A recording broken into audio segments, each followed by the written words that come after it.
first requirement is just to stop talking. Listen. That's why it's so important to listen.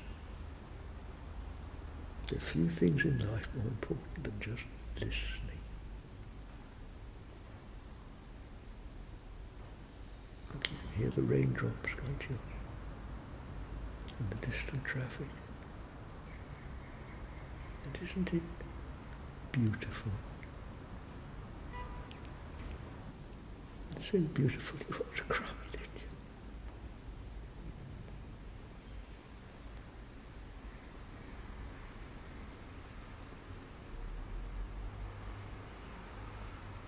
Because those tears are the language of the heart, aren't they? In spiritual talk, when you get beyond understanding and start functioning from the heart, you see, then you come into another level of communication and heart altogether. It's wonderful, isn't it, how tears, they say that tears purify, they're clean, they clean our perception, clean our understanding, purify the heart.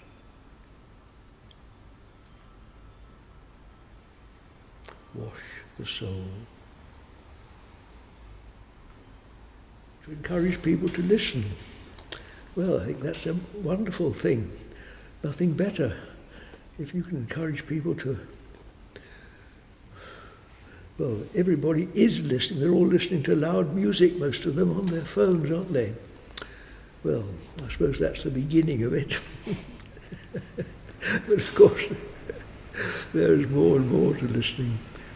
So I suggest that you turn the noise down a bit and then listen, because you can always listen beyond. That's a very important word, to listen beyond, you see. Listening can stretch out infinitely. And even the noisiest noise, you can listen beyond it into the silence. It's an extraordinary fact, but you can. You can stand in a busy street in the middle of a city and listen to silence. You can stand there in a pop concert and listen to silence. You know what I mean, don't you? Or a noisy party, listen to silence. It's the most wonderful thing, and you'll find that silence is very welcoming, all embracing.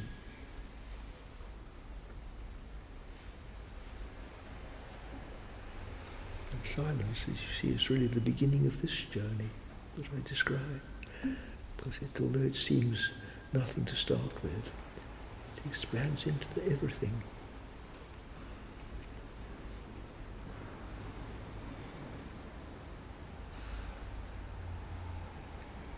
So I commend very much to anyone listening the practice of silence. Discover the great comfort of not talking and of not knowing either. It's when we stop trying to know everything that we open the doors, open possibilities to what is beyond knowledge, the infinite, beyond questions.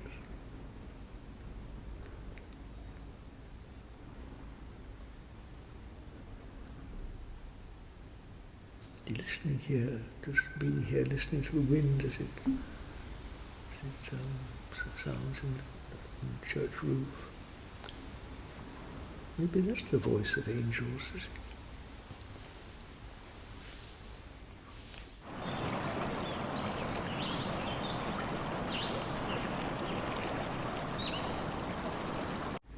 I like to think of angels as those that do the will of God. I like to think of animals and trees and plants as angels, flowers, as the clouds, as the wind, the sun. I think of all these things as angels.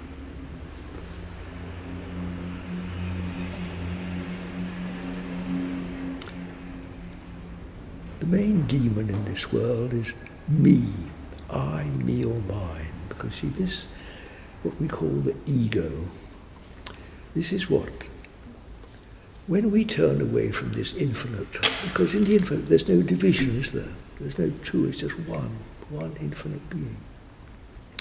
When we turn away into this, we all become separate. I'm Anne and I'm John, two separate beings. I want this and you want that. I like this and you like that. I think this should be done and you think I think that should be done. Now, this is all the work of what's called the ego, the I, or the me, or the mine. And if you watch your speech, if you say, you ask how I am, and I say, I am not very well today, that's me, isn't it? That's my separate existence, which is not really what I am. This is the separated me, which has turned from the light of one into the multitudes of many. So this is really the demon, the demonic world. You can say the ego is the devil, chief of the demons.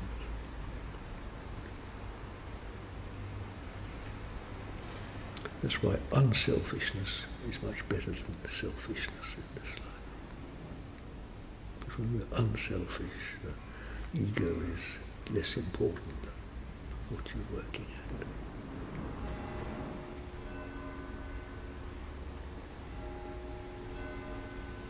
And when you just put the ego aside and just deal with what's given to you to do, just live in the present. Just blow as the wind blows, just like a tree does. Learn from nature. Just watch how the leaves move to the movement of the wind. Or when the sun shines in the spring, everything starts growing and dies down at this time of year. How the birds fly. Notice these things. And then you might begin to understand what's meant by doing the will of God, which is angelic. You know, the trees don't say, oh, I don't want to blow with the wind today. They just accept, like the grass does.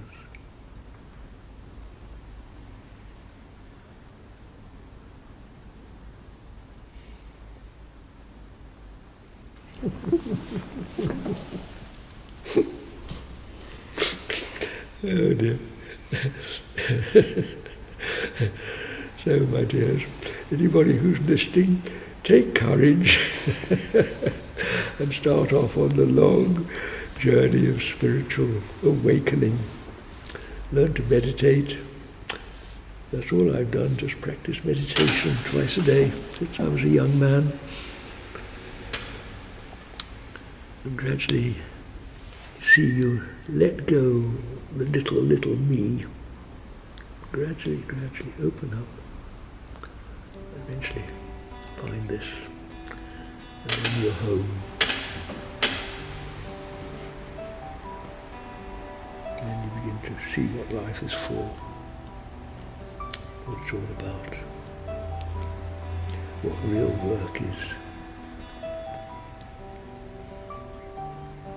We all want to make the world a better place and life a worthier thing. This is the way.